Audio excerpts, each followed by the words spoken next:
ancient elm, a sentinel of 1,000 seasons, sighed above you. Its myriad leaves a whispering canopy against the twilight sky. The air, thick with the scent of damp earth and the subtle, sweet perfume of night-blooming jasmine, hummed with the low murmur of anticipation. You sat cross-legged on a worn, intricately woven mat, the rough jute fibers tickling your bare ankles, your gaze drawn upward to the lowest, gnarled branch, where the first of the kinship knots were being tied. This was the annual storytelling circle, a ritual as old as the village itself, a tapestry woven from shared memories and hopeful dreams. Your fingers traced the faded, delicate stitching on the edge of the silk scarf clutched in your lap, its unique family crest, a stylized depiction of a soaring dragon coiling around a lone star, barely discernible beneath decades of gentle wear. This was her scarf, your beloved elder Elara, and with it, the weight of her final, uncompleted puzzle. Your primary goal, a constant, quiet hum beneath the surface of your conscious thoughts, was to unravel it, to finally complete the intricate web of clues she had left behind. Beside you, Lumi Nightingale, their presence a comforting anchor, adjusted the flickering oil lamp, casting long, dancing shadows across the faces gathered. Lumi, your dragon speaker kin, shared a bond with you that transcended words, a silent understanding forged in shared heritage and unspoken promises. Their eyes, bright and knowing, met yours, a silent acknowledgement of the task that lay ahead. You knew Lumi's heart was already fluttering with plans for a grand family reunion, a celebratory gathering that would only truly blossom once Elara's mystery was finally laid to rest. A joyful shout, punctuated by the delightful pop of a cork, drew your attention. Your younger cousins, Lyra and Kael, were wrestling good-naturedly over the last bottle of elderflower lemonade, their high-pitched giggles echoing through the quiet reverence of the gathering. Kael, always the more boisterous, lunged for the bottle, his clumsy exuberance sending Lyra stumbling. In their brief, chaotic tussle, a flash of something white, something precious, flew from Lyra's hands. Your breath caught in your throat. It was the other half of the puzzle, a thin, almost translucent ribbon that Elara had specifically bequeathed to Lyra, instructing her to bring it tonight. It was meant to be tied to the scarf, completing a symbolic knot, a final promise in the tapestry of kinship knots.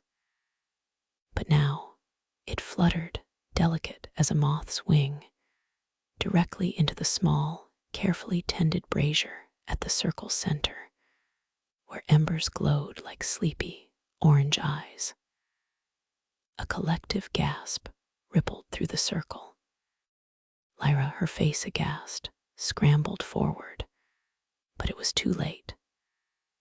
The ribbon, a pale silver woven with threads that shimmered like captured starlight, curled, blackened, and disintegrated into a wisp of smoke, carrying with it a faint, almost imperceptible scent of singed silk, and something else, a faint, sweet, metallic tang you couldn't quite place.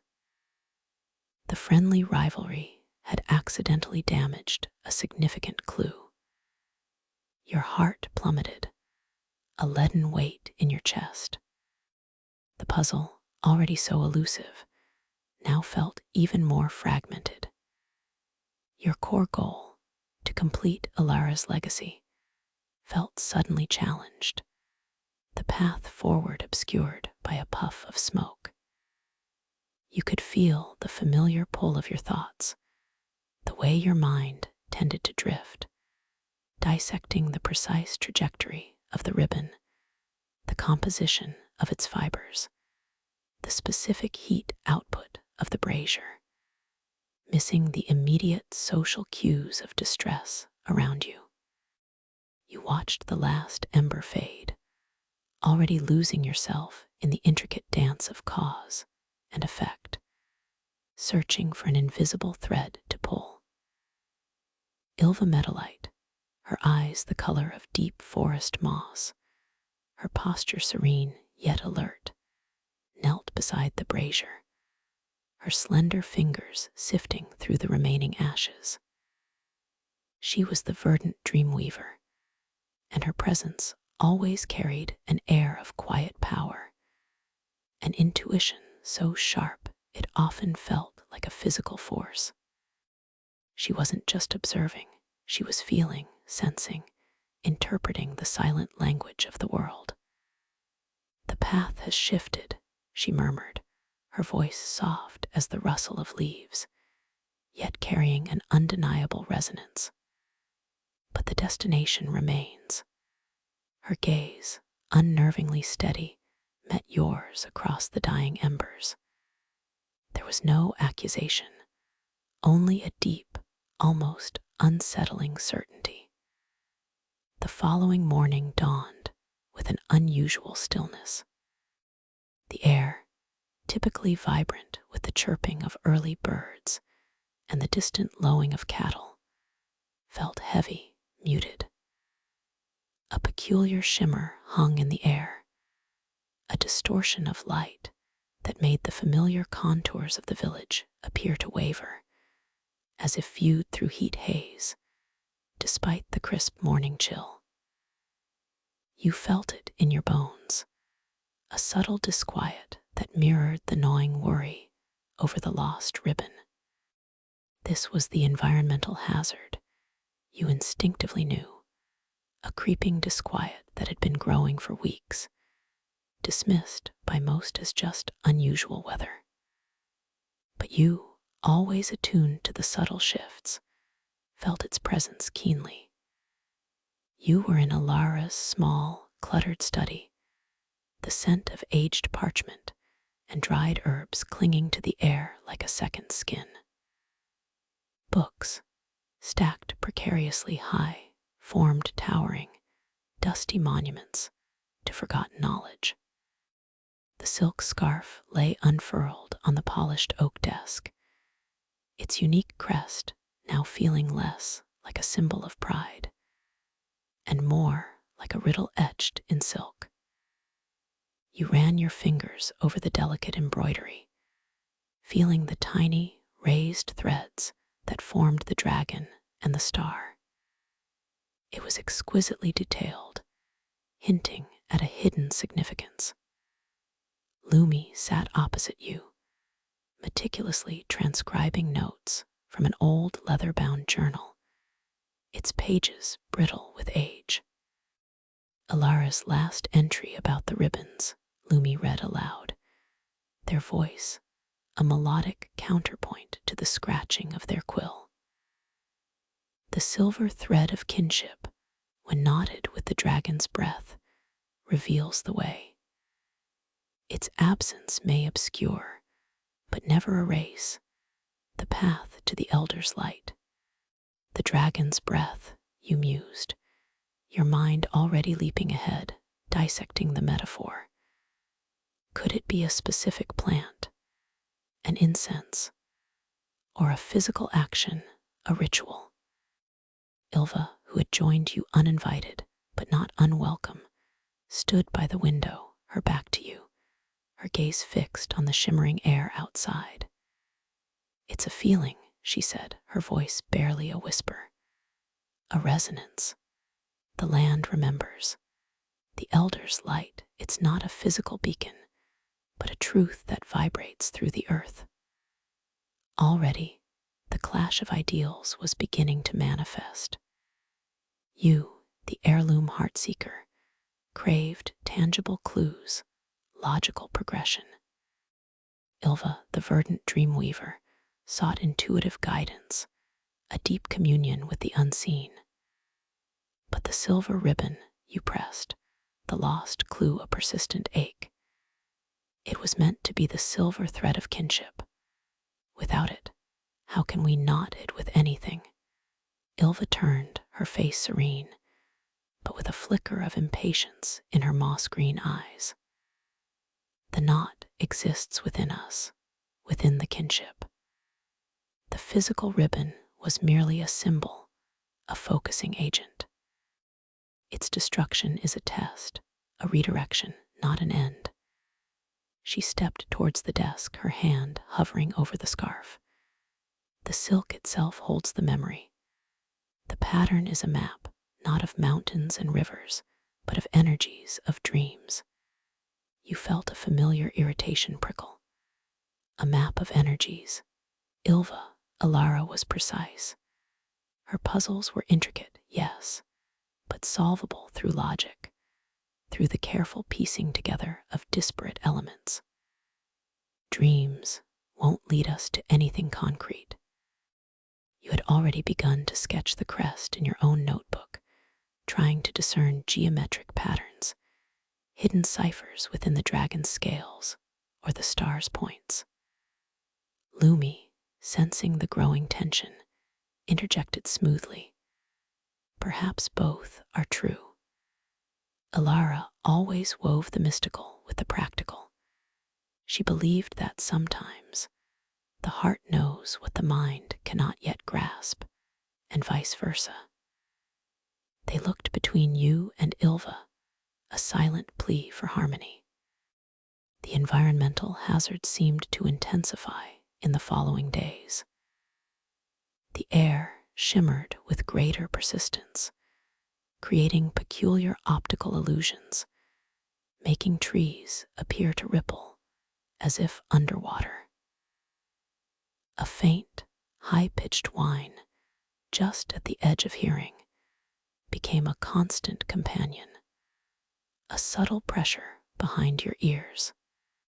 The villagers murmured about the silver sickness, a new name for the creeping malaise, as crops withered inexplicably in some fields, while others burst forth in unnatural, accelerated growth. Your quest to complete Elara's puzzle led you to dusty village archives, to conversations with elders whose memories were as gnarled and deep-rooted as the elm tree itself. You meticulously cataloged every snippet of information, every half-forgotten tale related to the dragon crest, the family lineage, and the elder's light. Ilva, meanwhile, spent her days wandering the ancient groves, meditating by the whispering stream, and consulting with the village's wise women, who spoke in riddles and prophecies. She returned each evening with cryptic insights. The water remembers the sky's tears, or the roots yearn for the forgotten song. These pronouncements, while poetic, were maddeningly vague to your logical mind. The central conflict was a slow-burning fuse. You believed the scarf, with its unique family crest, held a coded message, a literal set of instructions from Elara. You needed to understand its design, its materials, its history. Ilva, however, saw the scarf as a conduit, a spiritual compass. She believed the solution lay not in decoding, but in aligning with its true vibration, in allowing intuition to guide the group through what she called difficult choices that often felt to you like leaps of faith. One evening, deep in the elder Elara's library, you discovered a faded, hand-drawn map tucked inside a hollowed-out book. It depicted the immediate region, but with peculiar symbols marking certain locations. a stylized dragon's eye, a coiled serpent, a shimmering star. "This," you exclaimed, holding it up. "This is it. A literal map. The dragon's breath must be one of these locations, a place where a specific ritual or action needs to be performed with the scarf." Ylva examined it, her brow furrowed. "Or," she countered softly, "these are not physical locations, but points of energetic confluence, places where the veil between worlds is thin, where the earth's wisdom can be heard most clearly." "Ylva," you said, a trace of exasperation in your voice, "this is a map. See the triangulation points, the bearings. It's precise." You pointed to a symbol resembling a weeping willow, marked with a small star. "This corresponds to the weeping dell, where the ancient spring rises. Elara loved that place. It must be where we begin." Ylva shook her head slowly. "The map feels cold, incomplete. My intuition tells me we need to go south, to the Whispering Caves. The earth hums there, like a forgotten melody. The dragon's breath, it feels tied to ancient stone, to echoes in the dark." This was the core misunderstanding.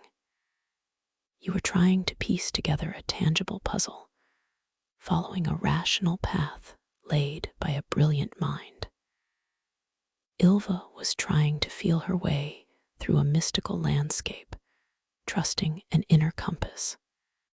You both had reasonable goals: to solve the mystery, to honor Elara's legacy.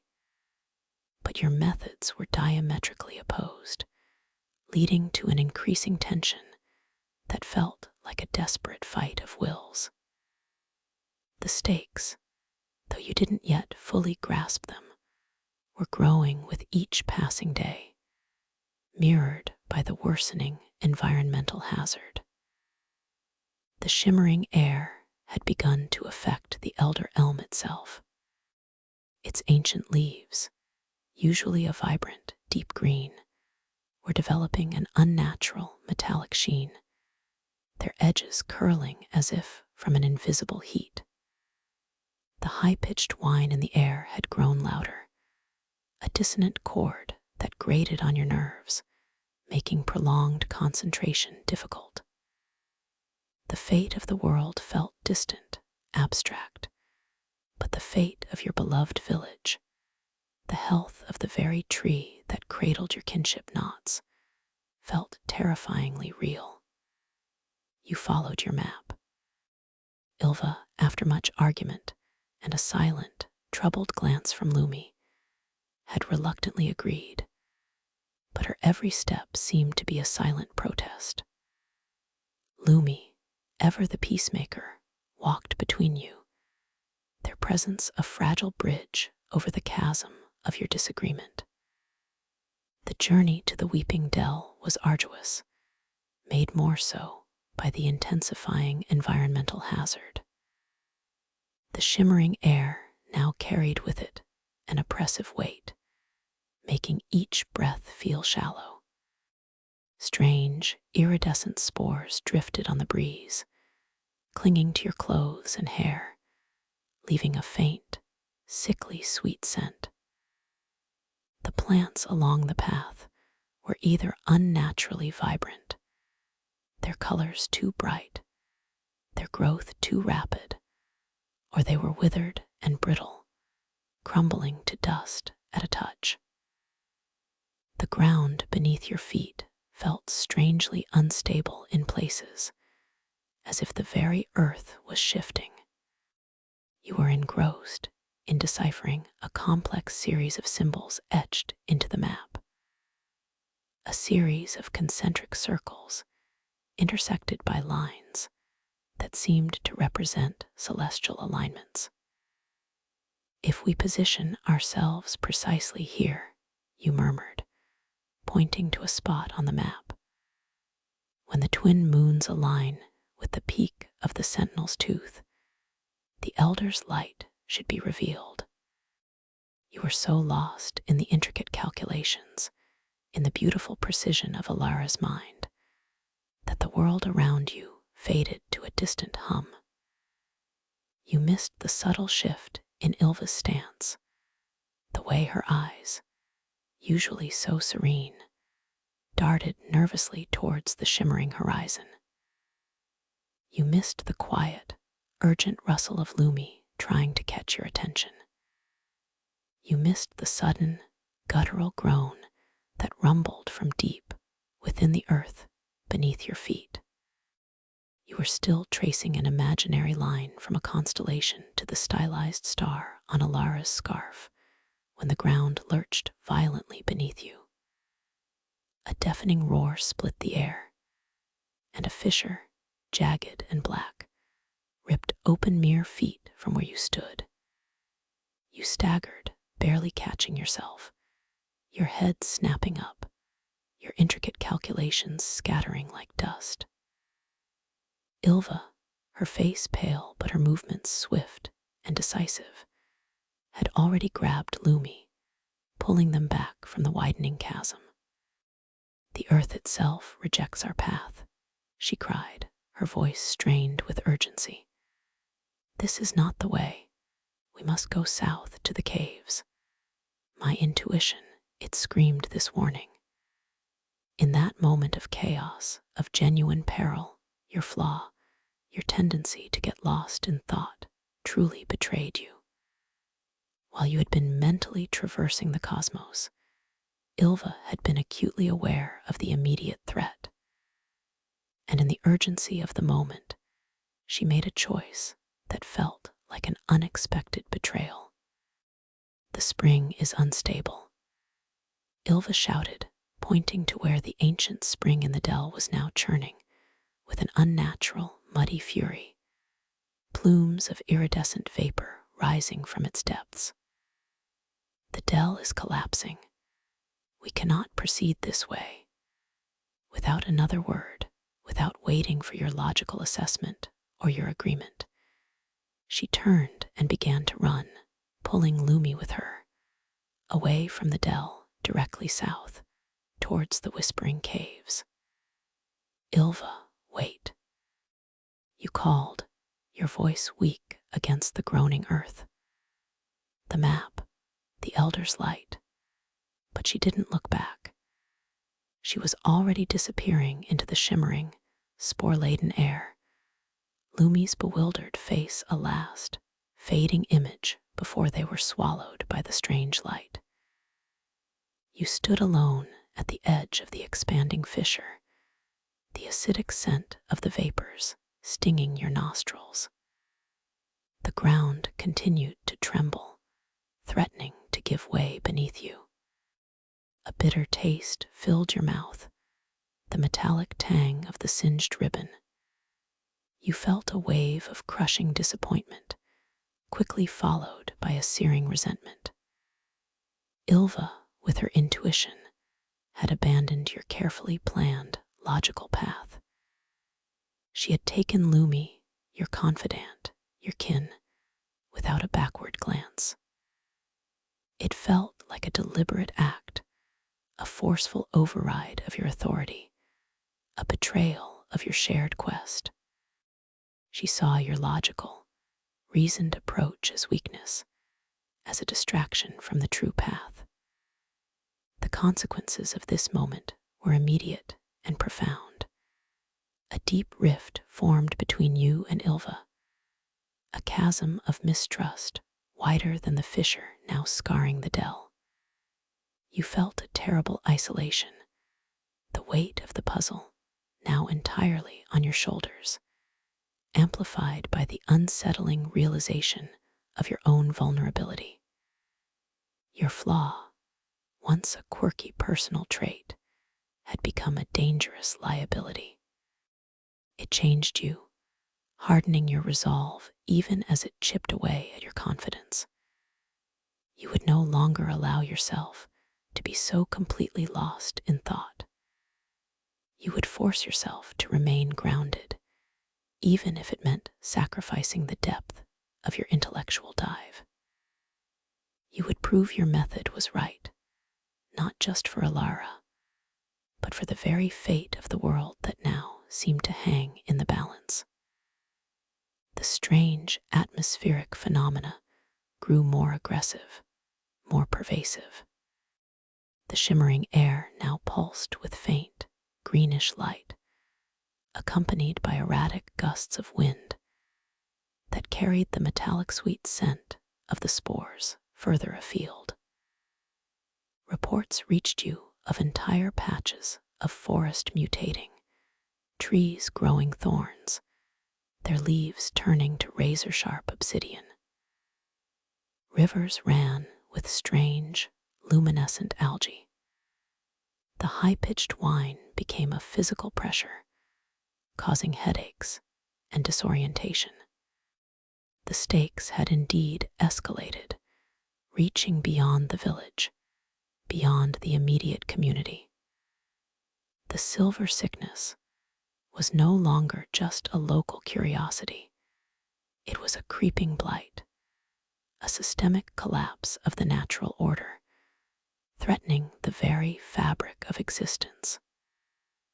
The fate of the world, once a poetic abstraction, was manifesting in tangible, terrifying ways. You followed Ilva's trail, fueled by a mixture of anger, determination, and a grudging acceptance that, for now, the path of least resistance lay in going south. The Whispering Caves, a labyrinthine network carved into the ancient limestone hills, were known for their eerie echoes and peculiar currents of air. You imagined Ilva, with her intuitive gifts, finding solace in their depths, while you, the logical problem solver, braced for a descent into bewildering darkness. The entrance to the caves was cloaked in a perpetual mist, shimmering with the same greenish light that now afflicted the sky. The air inside was heavy, damp, and smelled of ozone and ancient stone. The high-pitched whine intensified, echoing off the cavern walls, making your teeth ache. You called out Lumi's name, your voice swallowed by the vast, echoing silence. You navigated the treacherous passages with a focused intensity you hadn't known you possessed, your senses acutely aware of every dripping stalactite, every crumbling foothold. You refused to allow your mind to drift, forcing yourself into a state of hyper-awareness. Your logical mind still sought patterns, examining the geological formations, searching for signs of Elara's hand, a hidden carving, a subtly placed marker. Deep within the caves, in a vast, echoing chamber where phosphorescent fungi cast an ethereal glow, you found them. Lumi sat huddled against a smooth, cool rock, their face streaked with dust, but their eyes shining with relief at your arrival. Ilva stood before a natural fissure in the rock face, her hands pressed against it, her eyes closed, her body almost vibrating with an unseen energy. The silk scarf, your elder Elara's scarf, was draped over a jagged rock nearby, its crest seeming to pulse faintly in the dim light. You came, Lumi whispered, a tremor in their voice. We were worried. What is this place, Ilva? You demanded, ignoring Lumi for a moment, your gaze fixed on the verdant dreamweaver. What did your intuition lead us to? Ilva opened her eyes, their green depth unfathomable. The dragon's heart, she breathed, her voice filled with reverence. The place where the ancient dragon speaker kin first communed with the earth's pulse. It is here that the true threat is revealed. The silver sickness, it's not merely an environmental hazard. It is the earth itself, slowly dying, its life force siphoned by a forgotten wound. The scarf is not a map, not a puzzle to be solved with ciphers and stars. It is a conduit, a healing balm, meant to bridge the old world with the new, to rekindle the ancient ward that protects us all. Her words hit you like a physical blow. A forgotten wound, a healing balm. Ylva, this is Elara's puzzle, her legacy. She was a scholar, a chronicler, not a mystic.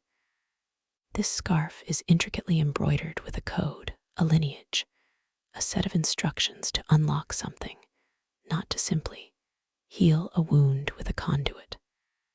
Your heart pounded, a drum of frustration and fear. The fate of the world was now on the table, not just a metaphor. This wasn't just a family mystery. It was a global catastrophe unfolding, and Ylva's vague, intuitive approach felt recklessly irresponsible. The core misunderstanding remained, but it was now amplified by the sheer, terrifying stakes. You believed Elara had left a specific solution, a logical sequence of actions to be undertaken. Ylva believed Elara's true intent was to activate an innate power through spiritual resonance, through a deep intuitive connection to the earth. She was not trying to betray you, but to save the world in the way she knew how. You, in your rational desperation, saw her as undermining your efforts, as abandoning the precision of Elara's mind for nebulous mysticism. Suddenly, the high-pitched whine intensified dramatically, morphing into a piercing shriek that vibrated through your very bones. The phosphorescent fungi flickered wildly, and the fissure behind Ylva began to glow with an unnerving, sickly green light. From within its depths, a grotesque, root-like tendril, pulsing with that same malevolent light, snaked out, seeking purchase on the cavern wall. It was not mere earth. It was something ancient and malevolent, the source of the silver sickness, drawing strength from the dying planet. The wound is opening. Ylva cried, her voice strained, her eyes wide with a desperate, fierce conviction. The ward is failing. The scarf, it must be used now to seal it. She lunged for the scarf, her intention clear, to somehow press it against the fissure, to use its perceived spiritual power. No, you roared, springing forward. That's not how it works. It's a key, not a plaster. You'll destroy it, and with it, the only chance we have. The climax had arrived, a final confrontation over the fate of the silk scarf embroidered with a unique family crest. It wasn't a mere physical fight, though the cavern echoed with the scramble of your feet, the rasp of your desperate breaths. It was a clash of ideals, a struggle for control over the artifact that represented the last hope for a dying world. Ylva, quick and agile, grabbed the scarf, holding it protectively to her chest. Her eyes, usually placid, blazed with a fierce, almost fanatical light. The world dies because of reason, because of dissection, because of trying to understand when we should simply feel. The scarf is life, a breath of the ancient dragon. It needs to be offered, surrendered to the earth, not deciphered like a dead language. You tried to wrest it from her, your fingers brushing against the cool, smooth silk. Elara spent her life connecting the past to the present with logic, with truth, with hidden knowledge. This isn't about feeling Ilva, it's about understanding. It's about completing what she started. You saw the dragon crest on the scarf, feeling the raised threads of its scales, the sharp point of its star.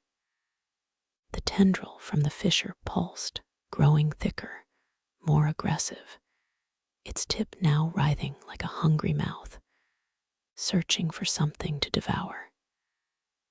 The air grew heavy, difficult to breathe, filled with the stench of decay and ozone. Lumi, caught between you, scrambled back, their face a mask of terror. "Please, stop, it's coming." "You're blind, Ilva," you shouted, desperation clawing at your throat. "You're letting your intuition destroy the very thing you're trying to save." You pushed against her, trying to break her hold on the scarf. "And you," she hissed back, her voice raw with conviction, "are lost in the dust of the past, unable to see the living truth right before you." She held the scarf aloft, as if preparing to cast it into the fissure. The moments stretched, taut with peril. The shriek from the fissure intensified, shaking the very bedrock of the cavern. The tendril lunged, striking a nearby stalagmite, which crumbled into iridescent dust. You knew, with a certainty that chilled you to the bone, that if Ilva cast the scarf in, or if you struggled further and tore it, all would be lost. Elara's puzzle, your quest, the world itself. Suddenly, as Ilva held the scarf, its unique crest illuminated by the sickly green glow from the fissure, a vivid, jarring memory sliced through your consciousness, so sharp it felt like a physical shock. It was a memory from your childhood, one you had dismissed as a childish fantasy, a secret you had carried, almost ashamed to admit. The attic, the dust motes dancing in the single shaft of sunlight, the scent of cedar and forgotten things. You, no older than 7, had crept up the creaking stairs, drawn by a strange, insistent whisper. You remembered seeing it, a shimmering, translucent figure, hovering near an old, moth-eaten tapestry draped over a trunk. It was your ancestor. You had always believed a ghost. But it wasn't floating, wasn't ethereal in the way of a true spirit. It was moving, deliberately, meticulously. Its long, slender fingers, tipped with what you now realized were not spectral translucence, but aged, almost brittle skin, were tracing something on the back of the tapestry, a specific pattern. And then it had paused, turned its head, and its eyes, though ancient and clouded, had fixed on you, a silent, knowing gaze. It had raised a hand, not in warning, but in a gesture you had never understood, a peculiar movement of its thumb against its palm, almost as if pressing something into itself. And then, with a final, lingering look, it had simply faded, not vanished, but retreated into the deep shadows behind the trunk, becoming one with them. The memory, so clear, so visceral, hit you with the force of a revelation. The ghost wasn't a spirit.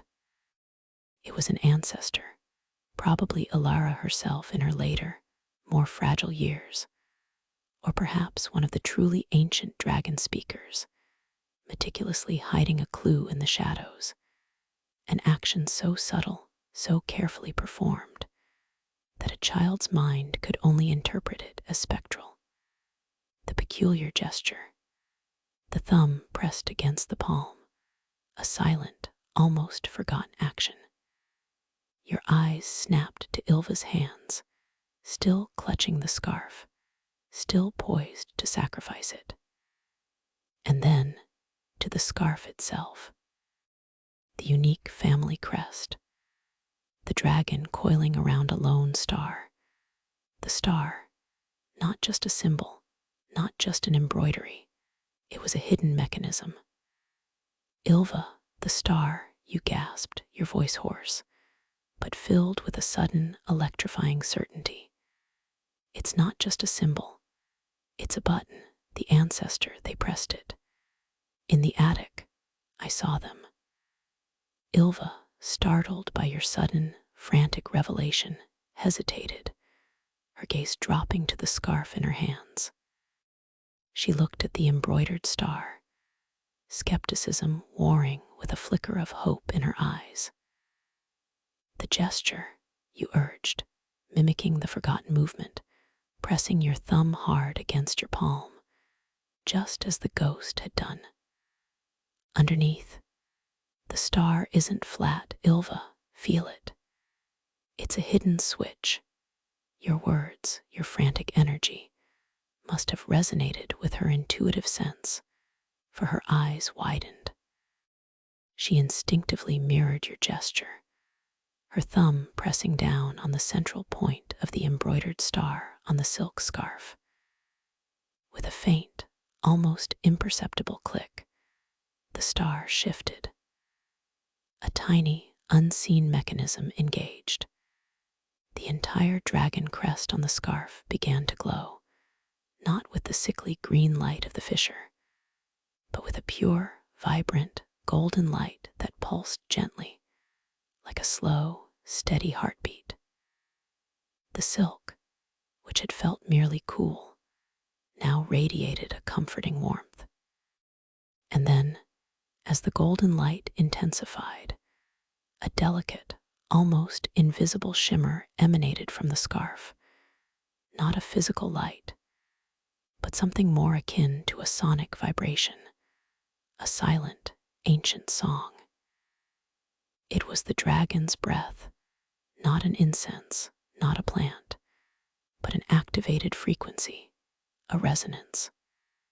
This was the elder's light. The sound, though silent to your ears, resonated deeply with the fabric of the cave.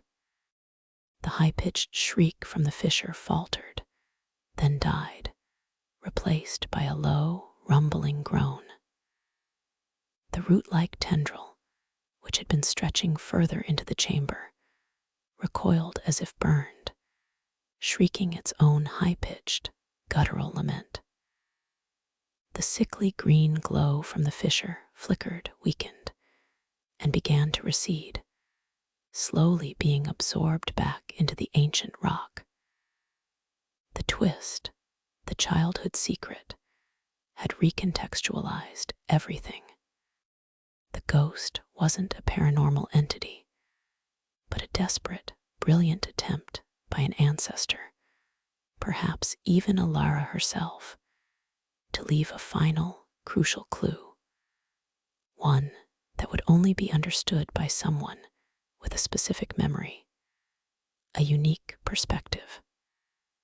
Your flaw, your tendency to get lost in thought, had paradoxically allowed you to retain that vivid, seemingly irrational memory, now understood as a meticulously hidden truth. The entire story wasn't about a simple puzzle, but about the culmination of ancestral foresight, of knowledge passed down in the most unexpected ways. The scarf wasn't just an heirloom, it was a device, a key, a living conduit to a protective ward.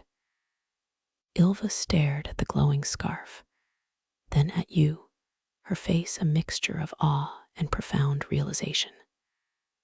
The dragon's breath, she whispered, her voice filled with a different kind of reverence now, one tinged with humility. It wasn't a feeling. It was a frequency, a vibration. You heard the ghost. You nodded, tears pricking your eyes, not of sadness, but of overwhelming understanding and relief. I saw an ancestor, meticulously hiding a clue in the shadows, knowing that someday someone would remember. The golden light from the scarf pulsed with renewed vigor. Ilva, still holding it, now guided by a clearer understanding, pressed the warm, glowing silk directly against the fissure. The tendril shrieked one last, agonizing cry, and then, with a final, shuddering tremor, retracted completely into the earth. The fissure itself began to close, slowly but steadily, the raw, jagged edges knitting themselves back together, as if the earth itself was healing. The sickly green glow faded, replaced by the soft, phosphorescent light of the fungi. The environmental hazard, the silver sickness, began its retreat. The shimmering, distorted air outside the cave slowly dissipated, replaced by a crisp, clear atmosphere. The unnatural whine in the air vanished, leaving behind a profound, comforting silence. The blighted trees outside began to shed their metallic leaves, new, green buds already forming. The earth had begun to mend. The ancient ward, broken by time and neglect, had been reignited. You sank to the ground, exhausted but exhilarated, the weight of the world lifting from your shoulders. Lumi rushed forward, embracing you both, their relief palpable. "You did it," they whispered. "You both did it." The journey back to the village was one of quiet triumph and profound understanding. The rift between you and Ilva had closed, replaced by a mutual respect. She saw the genius in your logical, meticulous approach, acknowledging that without your ability to retain and reinterpret that crucial memory, her intuitive guidance would have been incomplete. You, in turn, recognized the vital role her intuition had played in leading you to the dragon's heart, to the source of the problem, and in her willingness to trust your sudden, desperate insight.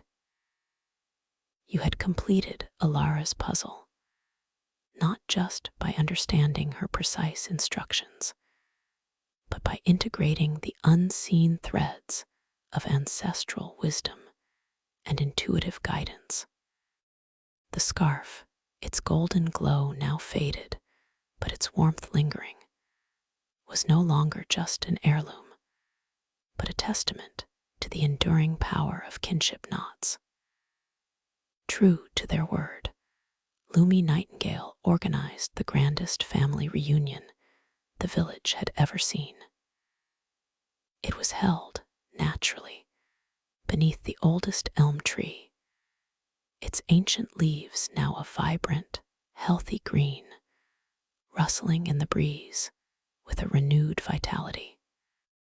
Ribbons in every conceivable color were tied to its gnarled branches, each representing a promise, a dream, a mystery resolved.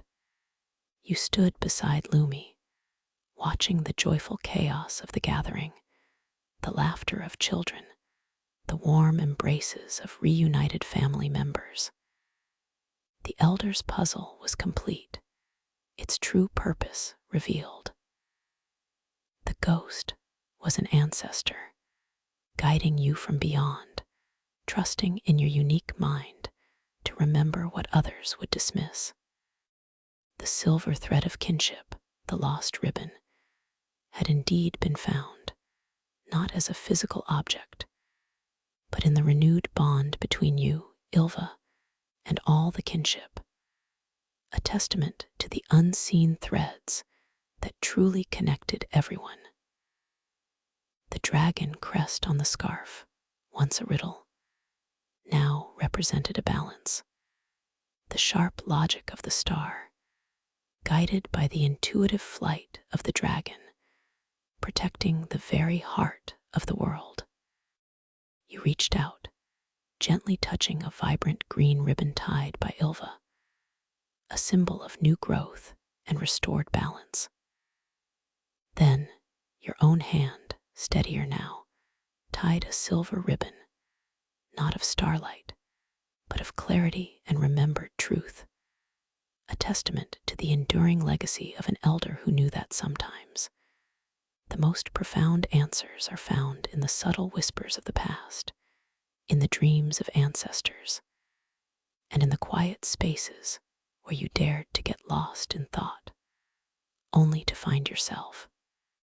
The story was complete, the world was safe, and the threads of kinship, once tangled, now wove a stronger, brighter tapestry than ever before.